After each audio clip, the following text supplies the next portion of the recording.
आपल्याला स्वतःचं घर करायचंय, पण आपल्या किमतीमध्ये घर मिळत नाही आणि आपल्या घरच्या जबाबदाऱ्या काय आपली पाठ सोडत नाही। अहो नका काळजी करू, कल्याण ईस्ट मध्ये या, 25 लाखामध्ये घर घ्या, तेही ऑल इन्क्लुसिव्ह। बरं, हा प्रोजेक्ट रेरा रजिस्टर आणि 100% लीगल आहे आणि हो केडीएमसी मान्यता प्राप्त आहे। कनेक्टिव्हिटी खूपच उत्तम आहे।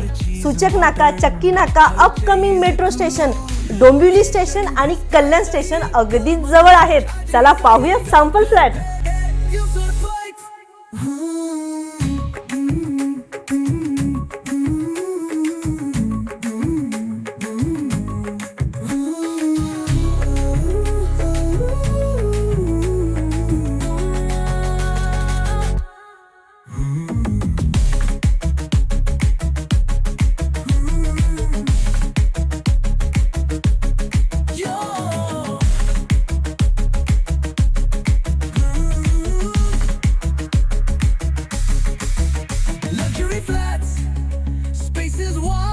हा प्रोजेक्ट 12 एकरचं टाउनशिप आहे आणि G+30 मजल्याचे टोटल 12 टॉवर्स आहेत आणि 45+ मॉडर्न अम्युनिटीज दिल्या आहेत। आता वाट कसली बघतायत, ऍक्शन घ्या। त्यासाठी अपॉइंटमेंट फिक्स करा, या नारायणी पाटीलला कॉल करा। चला भेटूयात लवकर, धन्यवाद।